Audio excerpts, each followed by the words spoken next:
पाकिस्तान और बांग्लादेश के बीच बन रहे रिश्तों में हाल के घटनाक्रम ने एक नई चिंता को जन्म दिया है। दोस्तों, सोचिए जरा, पाकिस्तान का आईएसआई चीफ आसिम मलिक, जो अब तक पर्दे के पीछे अपनी चालें चलता रहा है, पहली बार बांग्लादेश की राजधानी ढाका पहुंचा है। दशकों में ऐसा पहली बार हुआ है जब पाकिस्तान और बांग्लादेश की सरकारें सीधी बातचीत कर रही हैं। यह बात किसी साधारण मुलाकात की नहीं, बल्कि एक इंटेलिजेंस शेयरिंग नेटवर्क के गठन की है। अब यहाँ जरा सोचिए, पाकिस्तान और बांग्लादेश, जिनकी इतिहास में आपसी कड़वाहट किसी से छिपी नहीं है, अचानक से इतने करीब क्यों आ रहे हैं? पाकिस्तान की पुरानी चालें और उसकी भारत विरोधी नीतियां हमें बार बार याद दिलाती हैं कि यह दोनों देशों का मिलजोल भारत के लिए एक गंभीर चुनौती बन सकता है। जैसे किसान के खेत में अचानक टिड्डियों का झुंड हमला कर दे, ठीक वैसे ही यह नया गठजोड़ भारत के लिए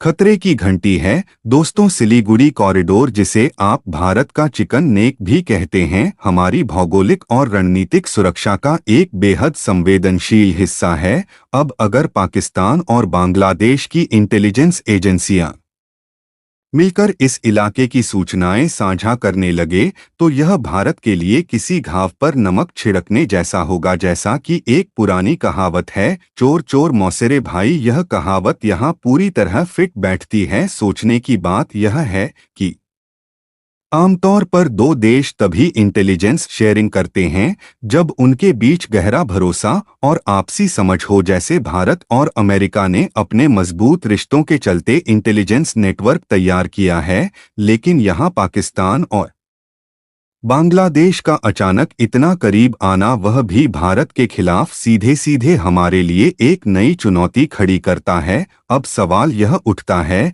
कि आखिर बांग्लादेश, जो इतिहास में पाकिस्तान के अत्याचारों का शिकार रहा है, उसकी और क्यों झुक रहा है? क्या यह भारत की कूटनीति में किसी कमी का नतीजा है, या फिर यह पाकिस्तान का कोई नया खेल? यह सवाल न केवल हमें बल्कि पूरे देश को गहराई से सोचने पर मजबूर कर देता है। आइए इस पूरे परिदृश्य को और गहराई से समझने की कोशिश करते हैं। यह सिर्फ एक इंटेलिजेंस नेटवर्क का गठन नहीं, बल्कि भारत के खिलाफ एक सुनियोजित रणनीति हो सकती है। ऐसे में हमें अपनी रणनीति और कूटनीतिक ताकत को और अधिक मजबूत करना होगा, ताकि इन चुनौतियों का सामना प्रभावी तरीके से किया जा सके। सोचने वाली बात है दोस्तों, कैसे वक्त के साथ रिश्तों की तस्वीर बदल जाती है। यह वही बांग्लादेश है जिसने कुछ साल पहले तक संयुक्त राष्ट्र में पाकिस्तानी सेना के ऑपरेशन सर्चलाइट को मानवता के खिलाफ जघन्य अपराध घोषित करने की मांग की थी। वही बांग्लादेश जिसने अपने लाखों निर्दोष नागरिकों के कत्लेआम को 1971 के जनसंहार के रूप में विश्व से मान्यता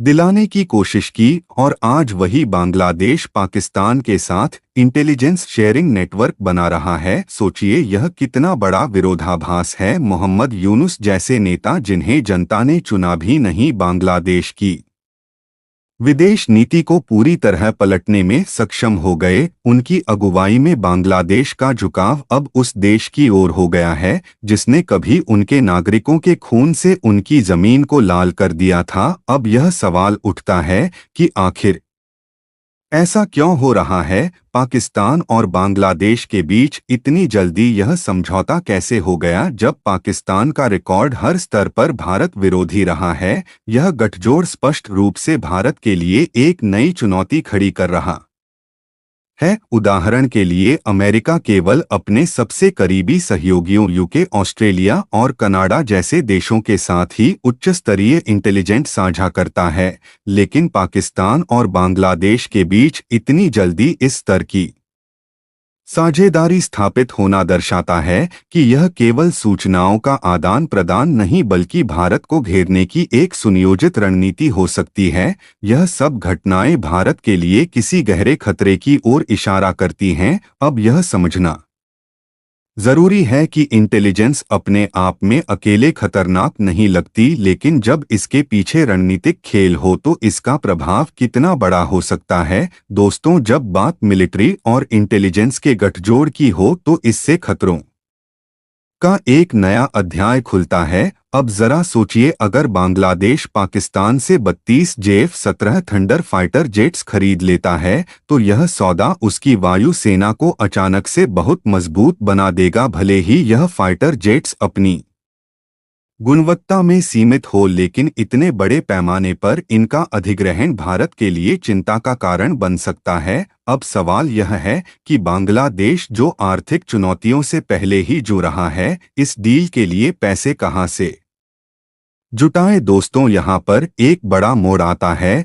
हाल ही में चाइना ने बांग्लादेश को अपने belt and road initiative BRIA गए लोन की शर्तें बदल दी हैं। पहले इन लोन की रिपेमेंट अवधि 20 साल थी, जिसे अब बढ़ाकर 30 साल कर दिया गया है। इतना ही नहीं, बांग्लादेश की गुजारिश पर चाइना ने इस लोन का ब्याज दर घटाकर 1% के करीब कर दिया है। आप खुद सोचिए, यह कदम क्यों उठाया गया होगा। यह साफ है कि चाइना बांग्लादेश को वित्तीय राहत देकर उसके डिफेंस खर्चों के लिए रास्ता तैयार कर रहा है। यह सब देखकर यह भी समझ में आता है कि चाइना न केवल अपने प्रभाव का विस्तार कर रहा है, बल्कि भारत के चारों ओर एक रणनीतिक जाल बुनने की कोशिश भी कर रहा है। अब एक और सवाल उठता है, USA, जिसने हाल के वर्षों में बांग्लादेश की राजनीति में मोहम्मद यूनुस जैसे नेताओं का समर्थन किया है, इस बदलते समीकरण में क्या भूमिका निभा रहा है।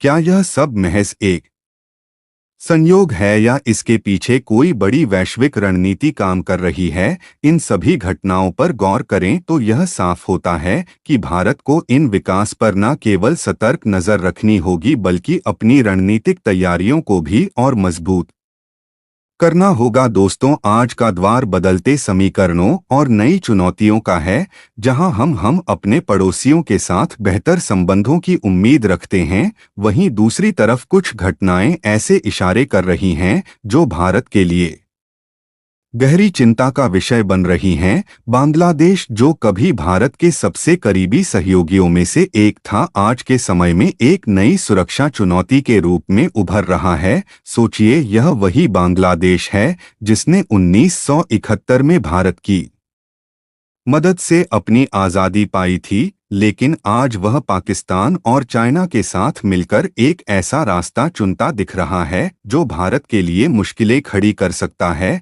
जैसे जैसे बांग्लादेश अपनी सैन्य ताकत बढ़ाने पर जोर दे रहा है और पाकिस्तान की ISI के साथ इंटेलिजेंस नेटवर्क बना रहा है, यह स्थिति भारत की सुरक्षा के लिए एक नए अध्याय की शुरुआत हो सकती है। आप सोच रहे होंगे, क्या इसका मतलब यह है कि बांग्लादेश सीधे भारत पर हमला करेगा? शायद नहीं, लेकिन यह नए समीकरण भारत के लिए अप्रत्यक्ष रूप से गंभीर खतरे पैदा कर सकते हैं। जब एक देश अपनी वायु सेना को पाकिस्तान जैसे देशों से फाइटर जेट्स खरीदकर मजबूत करता है और इसके साथ कि वह ऐसे देशों के साथ इंटेलिजेंस शेयरिंग नेटवर्क बनाता है, तो इससे भारत को हर समय सतर्क रहना पड़ेगा। कल्पना कीजिए, अगर कल के दिन भारत को एक साथ 3 मोर्चों पर लड़ना पड़े, पाकिस्तान, चाइना और बांग्लादेश। यह स्थिति भारत की सैन्य क्षमता को न केवल चुनौती देगी, बल्कि हमारे संसाधनों को भी बेहद दबाव में डाल देगी। खासकर सिलीगुड़ी कॉरिडोर जैसे संवेदनशील इलाकों की सुरक्षा को लेकर हमारी चिंताएं और बढ़ जाती हैं। यही कारण है कि भारत को अब अपनी सैन्य योजनाओं और रणनीतिक दृष्टिकोण को और व्यापक बनाना होगा। हमें हर संभावित चुनौती के लिए तैयार रहना होगा, चाहे वह कितनी भी अप्रत्याशित क्यों ना हो। यह सच्चाई है कि वर्तमान हालात ऐसे बन गए हैं जिन्हें हम बेहतर कूटनीति और रणनीति के जरिए पहले ही टाल सकते थे। इसमें सबसे बड़ी भूमिका अमेरिका की रही है। शेख हसीना की सरकार पर आक्रामक रवैया अपनाकर और उनकी जगह मोहम्मद यूनुस जैसे गैर चुनावित नेताओं का समर्थन करके अमेरिका ने अनजाने में भारत के लिए एक नई परेशानी खड़ी कर दी है। यह सिर्फ बांग्लादेश का मसला नहीं है, बल्कि यह पूरे क्षेत्रीय सुरक्षा परिदृश्य को प्रभावित करने वाला एक बड़ा सवाल है। अब समय आ गया है कि भारत इन बदलते समीकरणों को गहराई से समझे और अपनी रणनीतियों को और अधिक सशक्त बनाए, चाहे वह सैन्य ताकत हो, कूटनीतिक प्रयास हो या फिर क्षेत्रीय सहयोग को बढ़ावा देना हर कदम सोच समझकर और सतर्कता से उठाना होगा। अब आप ही बताइए, इन बदलते हालातों के बीच भारत को क्या करना चाहिए? क्या हमें अपनी सैन्य और कूटनीतिक नीतियों को और अधिक आक्रामक बनाना चाहिए या फिर क्षेत्रीय संबंधों को मजबूत करने पर जोर देना चाहिए? अपनी राय हमें नीचे कमेंट बॉक्स में ज़रूर बताएं। साथ ही इस वीडियो को लाइक करें, चैनल को सब्सक्राइब करें और इसे अपने दोस्तों के साथ शेयर करना ना भूलें। जय हिंद, जय